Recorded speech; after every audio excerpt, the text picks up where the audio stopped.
paz do Senhor. Demorou, mas voltamos. Vamos hoje falar da lição de número 2, o comunicador e a mensagem de salvação.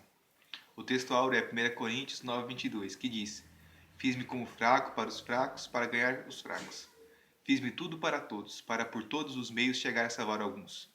O texto de referência está em Atos, capítulo 2, versículos 46 e 47, e no capítulo 4, versículo 4, e em Atos 5, versículo 42, que discorre sobre a igreja primitiva e como era o trabalho de evangelismo e discipulado daqueles dias. Então, se você ainda não leu o livro de Atos, não perca essa oportunidade. É um testemunho maravilhoso de como a igreja primitiva trabalhava a imagem de Cristo e crescia em número e em qualidade. Mesmo passando por dificuldades, o Espírito Santo era o guia e conselheiro. E assim a igreja vencia naqueles dias e continua vencendo nos dias atuais. A nossa lição tem como enfoque o evangelismo pessoal. Qual a mensagem a ser comunicada, como ela deve ser comunicada e quais as características do comunicador do Evangelho.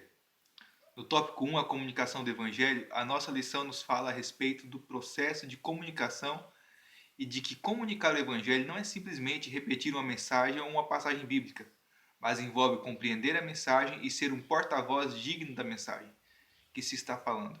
No evangelismo pessoal, principalmente pelas suas características de pessoalidade, deve-se estar atento para que o testemunho pessoal do mensageiro seja compatível com a mensagem pregada, pois o ouvinte pode facilmente lhe interpelar a respeito do que está falando ou a respeito de como você vivencia essa palavra. O mau testemunho pessoal pode colocar todo o trabalho a perder. Um pensamento titubeante, onde não se há certeza sobre o que se está falando, ou uma resposta que difere da realidade bíblica, pode afastar o ouvinte ou induzi-lo ao erro. Mas acima de tudo, deve-se sempre pregar a respeito de Jesus e do grande sacrifício feito na cruz e qual o seu objetivo. No tópico 2, a mensagem e o mensageiro fala da importância do mensageiro ser alguém exemplar, que como Paulo possa se colocar como exemplo para a igreja. Acima de tudo, como alguém digno de atenção do ouvinte, pois seu exemplo revela o caráter de Cristo. Ainda nos mostra a necessidade de santificação e da preocupação do apóstolo Pedro para a exortação em amor à igreja que estava sob seus cuidados. O mensageiro deve ser alguém maduro espiritualmente, alguém que sabe ser exortado e que não seja vacilante, mas constante. Alguém que sabe a quem serve e em quem espera. Que não se desespere, que não perca de vista o seu ideal de evangelista por causa das coisas deste mundo. Que não haja como um menino, com birra, mas que seja obediente à voz do Espírito Santo. Que saiba que é Jesus, quem é Jesus e que tenha coragem de carregar a sua cruz. O evangelista deve entender que o mundo jaz em trevas e que Cristo é a luz. Só Ele pode abrir os olhos do perdido. Somente o Espírito Santo convence o pecador do pecado. Devemos anunciar a salvação que há em Jesus, a tempo e fora de tempo, por todos os meios disponíveis. Já no tópico 3, a mensagem da salvação, fala do pecado e das suas implicações para o ser humano. A morte e a condenação ao fogo eterno. A separação entre criatura e criador. O autor ainda discorre sobre o grande dilema existencial que assola a humanidade. De onde eu vim, para onde vou, quem eu sou, por que eu existo?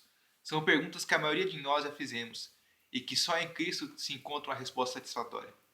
O ser humano procura consolo e resposta aonde não há, na ciência, na religião e nas suas invenções.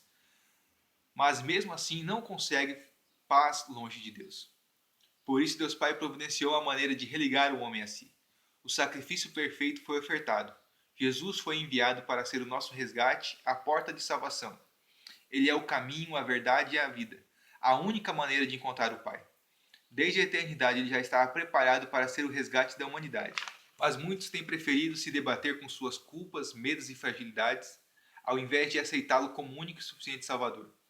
Por isso devemos sempre estar focados em pregar a Cristo e este crucificado, morto e ressurreto para a salvação do pecador. Pois muitas das vezes estamos tão focados em que Deus pode nos dar que esquecemos qual é o centro da Bíblia e deve ser o centro da nossa pregação. Certo dia dei carona para um adolescente que pagava pé no local onde eu trabalhava, por crimes que ele já havia cometido. E lhe perguntei se ele tinha parentes evangélicos. Ele disse que sim. Perguntei se ele costumava frequentar a igreja. Ele disse que às vezes ia com uns amigos na igreja pentecostal de nossa cidade. Então lhe perguntei se ele conhecia a Jesus e o sacrifício que ele tinha se submetido. E qual o motivo desse sacrifício. Para minha surpresa, ele disse que não. Você não imagina o tamanho da minha frustração. Eu expliquei para ele quem era Jesus e disse que ele o amava e que a cruz também tinha sido por causa dele. Ele não quis aceitar Jesus, mas daquele momento em diante ele já sabia quem era Jesus e nunca mais poderia se passar por inocente diante do sangue de Jesus. Muitas das vezes em nossos altares, a mensagem principal já deixou de ser anunciada. Muitos dos ditos pregadores que recebemos em nossas igrejas já não pregam salvação, mas bênçãos. Por isso devemos aproveitar toda a oportunidade para anunciar que Ele morreu por nós e hoje vive e reina ao lado do Pai, e em breve virá nos buscar para que com Ele estejamos eternamente. Amados irmãos, professores e alunos da Escola Bíblica Dominical, esta pré-aula não tem o intuito de esgotar o assunto, mas de te motivar para ser a melhor versão de você mesmo. Prepare a sua melhor aula, leia a Bíblia, use bons livros e lembre-se de sempre anunciar a mensagem de salvação. A paz do Senhor e uma boa escola bíblica.